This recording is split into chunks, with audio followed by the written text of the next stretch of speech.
Olá, bem-vindos ao Alô Dilene, mais uma quinta-feira chegando, nosso programa de perguntas e respostas já está por aqui, com perguntas fantásticas, respostas extraordinárias, porque tem muita gente que se doa fazendo suas perguntas para ajudar você que não fez a pergunta, mas que quando você vem para cá conferir as respostas, você aprende também, não é isso? Eu volto daqui a pouco com as respostas de hoje que, estão fascinantes. Oi, de volta no Alô Dilene. Hoje nós temos aqui umas perguntas muito bacanas, muito bacanas. A primeira delas, eu já vou começar, se você está passando por aí, aproveita, se inscreve no nosso canal, porque quando você vem para cá, você sempre aprende. São conteúdos extraordinários sobre família, relacionamento, educação de filhos, questões emocionais que vão favorecer o seu desenvolvimento, o seu aprendizado sobre si mesmo.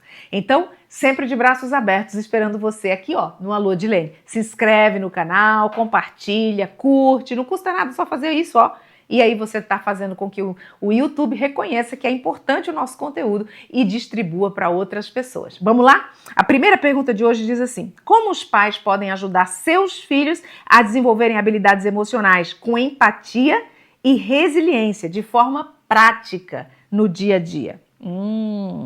Empatia e resiliência de forma prática. Olha, a melhor de todas as habilidades emocionais que um pai pode ajudar o filho é ouvir esse filho, porque já oferece para ele a capacidade de que ele pode falar, de que ele pode verbalizar seus sentimentos. Eu sei, quando eles são pequenininhos, eles gostam muito de falar do que aconteceu. E no meio do que eles falam do que aconteceu, eles inventam.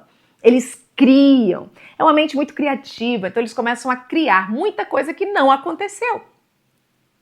Isso não é que eles estão mentindo, inventando, não se trata disso. Se trata de um exercício que eles estão fazendo para trabalhar melhoria da sua comunicação. É natural, é normal, criança de 3, 4, 5 aninhos, 6 aninhos, trazer histórias de que nem aconteceram, ampliar essas histórias, aumentar para chamar a sua atenção como pai e mãe. Valorize essas histórias, ouça essas histórias e diga, nossa, comente, faça perguntas. Você vai dando trela à criatividade da criança e você vai trazendo para ela 2 pontos muito importantes. O primeiro, o ponto de valorização. Você está ouvindo o seu filho, então ele é importante, porque você parou para escutar. E o segundo ponto de pertencimento, porque ele pertence a você, você para tudo para ouvi-lo. Então são 2 fatores importantes nesse processo.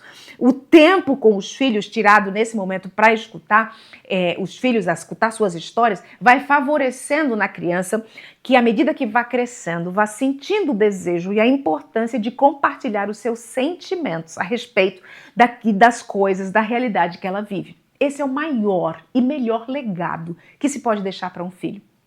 A capacidade de se expressar com clareza, com verdade, como diz aqui, com assertividade, com empatia. Ele vai falar, ele vai trazer. Então, uma forma prática é essa. Senta aqui, vamos conversar. E deixa ele falar. Uma coisa que eu gostava muito de perguntar para o meu filho era: você sonhou hoje o quê? Ele gostava de me contar os sonhos dele. Sonhos longos, sonhos de mais de 1 hora falando. E que, claro, não era tudo que ele tinha sonhado. Mas ele começava a viajar, nos seus próprios sonhos. E isso era importante porque eu estava ali para ouvi-lo. Então, ele trazia essas informações. Esse é um jeito bárbaro, maravilhoso, que pode contribuir muito para o processo de desenvolvimento das habilidades emocionais do filho. Bom, uma outra questão importante é elogiar o filho, não pelas características físicas, mas pelo seu esforço diante das habilidades que ele está desenvolvendo. Para de dizer, que cabelo lindo, que boca linda, olha, suas pernas são lindas, meu amorzinho. Olha que... Para de elogiar características físicas, porque quanto a características físicas não foi escolha dele, ele nasceu assim, herdou. Então não é um fator de fortalecimento de autoestima trabalhar elogios com características físicas, mas elogio de esforço das competências. Nossa, filho, que bom que você varreu a casa aqui. Olha, você se esforçou muito. Você limpou aqui embaixo, você limpou ali. Parabéns pelo seu esforço.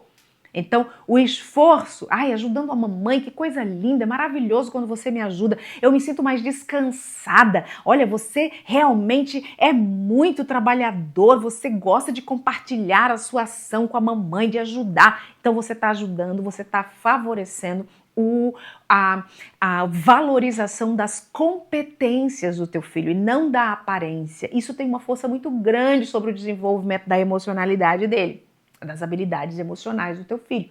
Então, é importante. Um terceiro fator importante, deixa ele resolver os probleminhas dele. Às vezes ele tá lá calçando uma meinha e se atrapalhou e botou torto, você vai lá e tira e acerta. Você tá dizendo para ele, você é incompetente, você não sabe resolver isso. Uma boa habilidade emocional é deixar ele fazer os acertos, os ajustes, conforme ele dá conta de fazer, porque ele vai se sentindo responsável por ele mesmo, competente nas atribuições que são pertinentes a ele. E vai aprender a resolver suas próprias questões, sem precisar sempre de muleta de pai e mãe para resolver questões que ele precise resolver. Então são fatores muito importantes, mega fundamentais, que vão ajudar no desenvolvimento e no crescimento das habilidades emocionais do teu filho, tá bom? Segunda pergunta de hoje diz assim, ó: muitas vezes conflitos familiares envolvem gerações diferentes, como filhos, pais e avós. É isso mesmo. Quais são os pontos chaves para construir uma convivência harmoniosa entre essas gerações? A palavra-chave aqui é respeito. Respeito. Com certeza, principalmente se moram tudo perto, ou às vezes moram tudo na mesma casa, os avós, os pais e os filhos. Gente, são de gerações diferentes. A gente precisa até aprender a entender uma coisa bem bacana. Às vezes, os pais, um casal que tenha 2 filhos ou 3 filhos, esses filhos nasceram em gerações diferentes, sabia? Dentro da mesma casa, o pai é de uma geração, a mãe é de outra, um filho é de outra, outro filho é de outra geração. Mas a diferença de 3, 4 anos, pois é, porque existem várias gerações hoje, a geração dos baby boomers, as gerações dos millennials, as gerações do Y, geração X, geração Z. E às vezes você tem filhos com uma diferença de idade que saiu de uma geração e o outro já nasceu em outra geração. E isso provoca, sim, conflitos geracionais dentro da própria família. O respeito é fundamental. Aprender a respeitar. O filho tem que respeitar o avô e compreender que o avô é de outra geração. E o avô, apesar de já idoso, e às vezes é difícil, assim como é difícil a criança compreender algumas coisas do adulto, o adulto também, já idoso, tem dificuldade de compreender algumas coisas do mundo infantil. Mas é necessário que o pai e a mãe que está nesse meio campo aí, faça esse intermediário. Pai, ele é muito criança. Mãe, deixa isso aí, ó. Essa música pertence ao mundo dele, né? Porque às vezes o idoso fica chateado de ouvir uma música alta, é ranzinza, né? Isso traz conflitos e às vezes a criança é barulhenta demais, entra no quarto do idoso, desrespeitando às vezes essa privacidade. Então o adulto pode equilibrar isso aí, porque o respeito é fundamental para que essas gerações se encontrem de forma positiva, com aprendizado, com alegria, com festa, com momentos extraordinários, com momentos preciosos. Então é importante que isso possa acontecer dentro da família, dentro do lar, né? Então a gente precisa trabalhar essas questões, porque elas são fundamentais para ver o equilíbrio dentro das gerações. Além do respeito, é muito necessário também você permitir escutar. Escuta. É escutando que você conhece. E quando você conhece, você aprende sobre o outro, você tem mais facilidade de respeitar. Então descobre porque a avó gosta das coisas como é. Descobre porque as crianças têm a energia que têm. Descobre porque os pais às vezes não estão acompanhando os filhos ou acompanhando o idoso. Então essa descoberta que acontece dentro do diálogo da família vai favorecer grandemente esse processo e ajudar você dentro dessa construção de uma família com menos conflitos. Uma família sem conflitos é uma família que não existe. A família vai ter conflitos, justamente pelo que eu disse. As gerações são diferentes, mas a gente precisa respeitar e conhecer. E isso vai trazer a harmonia que a gente precisa. Gostou do nosso conteúdo? Perguntas complexas hoje, né? Tomou bastante tempo nas respostas, mas traz um grande aprendizado pra gente. E esse aprendizado a gente pode espalhar para outras pessoas. Então, ó, vamos lá, compartilha! Compartilha para outras pessoas para que outros fiquem sabendo. E você não esquece, porque toda quinta-feira eu tô aqui, ó. Você manda a pergunta e eu dou a resposta. Alô, Dilene, prontinho para você, toda quinta-feira.